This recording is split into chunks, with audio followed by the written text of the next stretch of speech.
오늘도 이 새벽에 기도의 자리에 나오신 사랑하는 성도님들 주님의 이름으로 환영하고 축복합니다. 오늘도 우리를 찾아오셔서 하나님의 마음과 뜻을 전하시는 그 음성에 귀 기울여 반응하는 우리 모두가 되기를 간절히 소망합니다. 우리가 예언서, 이사야 말씀뿐만 아니라 예언서를 읽고 묵상할 때마다 이제 심판의 이야기가 계속해서 반복되어 선포되기에 우리에게 어쩌면 죄책감과 두려움이 가득하게 되곤 합니다. 특히 오늘 같은 이 본문 말씀을 읽어보면 더 이상 피할 길도 없는 것 같은 그러한 상황 속에 더 큰 두려움이 밀려오기도 합니다. 오늘 우리가 함께 읽은 이 이사야서 24장 말씀이 그렇습니다. 참 두려움을 주는 말씀입니다. 이제 어떤 한 민족에 대한 심판을 넘어서서 온 땅과 온 우주를 향한 심판으로 하나님의 말씀이 바뀌게 됩니다. 향하게 됩니다. 하지만 우리가 이런 심판의 예언을 들을 때마다 반드시 기억해야 되는 것이 한 가지 있습니다. 우리에게는 소망이 없지만, 죄인인 우리에게는 소망이 없지만 그렇기에 영원한 반석 되신 예수 그리스도께 소망이 있다라는 사실을 우리는 항상 함께 묵상해야 합니다. 오늘 이 새벽 모든 것이 무너지고 심판당하는 이때에 변함없으신 예수 그리스도께 우리의 소망의 닻을 내리는 우리 모두가 되기를 간절히 축복합니다. 오늘 본문 1절 말씀을 보면 보라, 여호와께서 땅을 공허하게 하시며 황폐하게 하시며 지면을 뒤집어 엎으시고 그 주민을 흩으시리니 라고 말씀합니다. 여기서 공허하게 하신다라는 단어와 황폐하게 하신다라는 이 단어, 히브리어의 원어의 뜻을 보면 물병을 거꾸로 들어서 그 안에 있는 모든 것이 쏟아져 버리는 것과 같은 철저한 붕괴와 무너짐을 의미하는 단어입니다. 이제 태초에 하나님께서 질서와 생명을 주셨던 그 창조의 역사가 이제는 죄로 인해서, 그 죄악의 결과로 인해서 완전히 되돌려지는 이 창조의 역전의 모습들, 완전한 붕괴가 나타나는 것입니다. 이 거룩한 하나님의 심판 앞에서는 인간의 어떠한 조건도 소용이 없습니다. 2절은 백성과 제사장, 종과 상전이 모두 같을 것이라고 선포합니다. 인류가 스스로 쌓아올린 어떠한 견고한 계급이나 혹은 재력이나 심지어 종교적인 직분조차 하나님의 이 온 우주를 향한, 이 온 땅을 향한 진노 앞에서는 금방 사라져버릴 먼지에 불과하다라는 것을 분명히 우리는 알 수 있습니다. 땅이 이렇게 철저하게 저주를 받는 이유는 딱 한 가지입니다. 5절 말씀입니다. 땅이 또한 그 주민 아래에서 더럽게 되었으니 이는 그들이 율법을 범하며 율례를 어기며 영원한 언약을 깨뜨렸습니다.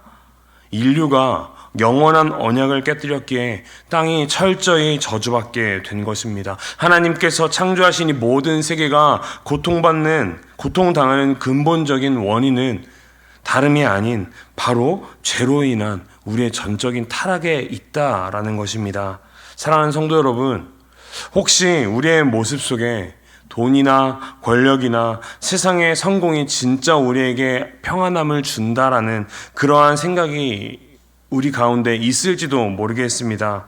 하지만 분명히 기억해야 될 것은 이것은 완벽한 착각이라는 것입니다. 우리가 아무리 가진 것들이 많아도, 우리가 가진 것이 아무리 풍부해서 이게 견고해 보일지라도 우리 하나님 앞에서는 어떠한 것도 온전히 세워질 수 없습니다. 하나님의 작정과 하나님의 계획 안에 완전히 무너진 어떠한 것도 우리 스스로의 힘으로 세울 수 없다라는 것을 오늘 말씀을 통해서 또 우리는 분명히 깨달아야 합니다. 그렇게 우리를 회복시키시는, 그리고 다시 세우시는 하나님의 그 주권적인 은혜만을 우리가 온전히 구하며 붙잡으며 나아가야 합니다. 이것이 우리가 심판의 메시지를 들어야 되는 우리의 기본적인 자세와 태도입니다. 이어서 14절에서 16절 상반절의 말씀을 보면 하나님께서 창조하신 이 세계 안에 임한 하나님의 무서운 심판 한 가운데서 갑자기 노랫소리가 터져 나옵니다. 무리가 소리 높여 부를 것이며 여호와의 위엄으로 말미암아 바다에서부터 크게 외치리니 그러므로 너희가 동방에서 여호와를 영화롭게 하며 바다 모든 섬에서 이스라엘의 하나님 여호와의 이름을 영화롭게 할 것이라. 땅 끝에서부터 노래하는 소리가 우리에게 들리기를 의로우신 이에게 영광을 돌리세 하는도다. 아멘. 이 노래는 땅 속에서부터 만군의 여호와 하나님을 찬양하는 소리입니다. 누가 이 찬양을 부를까요? 두렵고도 무서운 하나님의 심판 속에서도 하나님의 주권적인 은혜로 구별된 이 남은 자들이 이 찬양을 부릅니다. 이 찬양은 그저 살았다라는 고백을 올리는 맹목적인 고백이 아닙니다. 그런 안도감에서부터 나온 것이 아니라 모든 죄를 심판하시고 또 거룩한 공의를 마침내 세상 가운데 실현해 내신 세우신 하나님의 위엄하심을 바라본 자들이 그 놀라움에 압도되어 하나님을 찬양하는 고백이 바로 이 말씀의 찬양인 것입니다. 그러나 뒤이어 나오는 이 16절 후반부의 말씀을 보면 이 찬양의 정점에서 이사야 선지자가 갑자기 깊은 탄식을 쏟아냅니다. 그러나 나는 이르기를 나는 쇠잔하였고 나는 쇠잔하였으니 내게 화가 있도다. 배신자들은 배신하고 배신자들이 크게 배신하였도다. 왜 이사야는 이렇게 하나님의 놀라우신 공의를 찬양하는 그 위엄 앞에서 갑자기 이렇게 괴로워하는 고백들을 올려드리게 되었을까요? 그 이유는 심판이 완성되기까지 이 땅을 살아가야 되는 모든 성도들이 겪어야 될 이미와 아직 아니 이 영적의 긴장 상태에 있기 때문입니다. 성도는 이미 하나님께서 주신 그 구원의 기쁨을 누리지만 동시에 여전히 죄악으로 인해 비틀거리는 세상을 바라보며 안타까워하는 이 탄식의 마음을 갖고 있기 때문입니다.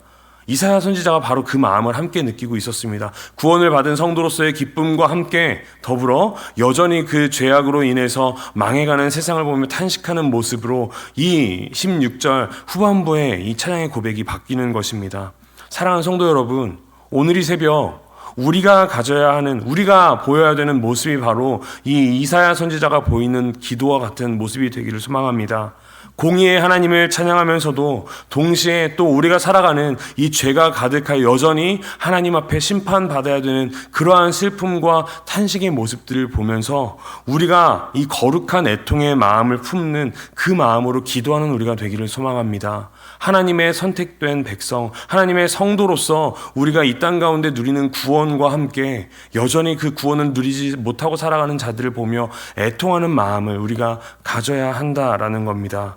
두려움과 함정과 이 올무에 매여서 죽어가는 그 안타까운 영혼들을 보며 이사야 선지자처럼 우리가 가슴을 치며 기도할 수 있는 그런 넓은 영적인 그릇을 가진 우리가 되기를 소망합니다. 오늘 기도하며 그 간절함으로 하나님께 나아가길 소망합니다. 이어서 21절 말씀에 소망의 날을 이사야는 선포합니다. 그날에 여호와께서 높은 데에서 높은 군대를 벌하시며 땅에서 땅의 왕들을 벌하시리니, 마지막 날에 하나님께서는 하늘의 악한 영들과 이 땅에 하나님을 반대하는 자들을 완전히 가두시고 심판하실 것입니다. 명백한 하나님의 이 심판에 대한 선언입니다. 정의와 공의의 하나님 앞에서 모든 죄와 악은 단 하나도 남김없이 모두 심판을 당할 것이라는 분명한 선언입니다. 그리고 이어서 23절 말씀에 아주 중요한 말씀을 선포합니다. 그때 달이 수치를 당하고 해가 부끄러워하리니 이는 만군의 여호와께서 시온산과 예루살렘에서 왕이 되시고 그 장로들 앞에서 영광을 나타내실 것임이라. 아멘. 여기서 해와 달이 부끄러워한다라는 게 어떠한 의미일까요? 하나님께서 만드신 만물 중에서 가장 찬란하게 빛나는 해와 달조차 만군의 여호와 하나님 앞에 하나님께서 나타나실 때 그 빛을 잃고 희미한 그림자에 불과하게 된다라는 것입니다. 바로 모든 죄와 사망의 권세를 깨뜨리시고 부활하시어 승천하신, 그리고 모든 만물들을 통치하시는 예수 그리스도 앞에서 이 해와 달도 부끄러워하게 된다라는 것입니다. 그 해와 달의 빛보다 그렇게 부활하시고 승천하셔서 모든 것을 통치하시는 예수 그리스도의 그 영광의 빛이 훨씬 더 찬란하다라는 것을 분명히 선언하고 있는 것입니다. 요한계시록에서 이 말씀을 분명히 선언합니다. 21장 23절 말씀에 그 성은 해나 달의 비침이 쓸데없으니 이는 하나님의 영광이 비치고 어린 양이 그 등불이 되심이라. 결국 이사야 24장 앞부분에 선포되었던 이 모든 창조 세계의 붕괴는 오직 만물의 통치자이신 예수 그리스도의 십자가 보혈과 또한 완벽한 통치를 통해서 새하늘과 새 땅으로 완벽하게 회복되고 역전될 것이라는 그 말씀이 24장 한 장 안에 그 모든 말씀이 다 담겨져 있는 것입니다. 그렇게 우리가 바라보아야 할 것은, 우리가 소망을 두어야 할 것은 이 땅에 사라질 어떠한 것이 아니라, 이 모든 땅에 속해 있는 어떠한 것이 아니라 우리를 위하여서 부활하시고 승천하신, 그리고 우리를 다스리시는 그 예수 그리스도께 우리의 소망을 두어야 한다라는 것입니다. 말씀을 마무리하겠습니다. 오늘 본문의 말씀처럼 세상은 죄악의 무게를 견디지 못해 비틀거리며 무너져 가고 있습니다. 하나님의 심판 안에 어떤 것 하나 바로 견디지 못하고 다 무너져 가고 있습니다.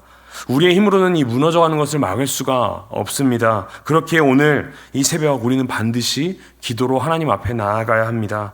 내 개인적인 요구를 하나님께 구하는 것은 물론이고, 또한 이사야 선지자처럼 이 세상 가운데 여전히 죄악으로 인해 망해가는, 무너져가는 그 세상들을 바라보며 애통하는 마음으로 하나님께 기도할 수 있어야 합니다.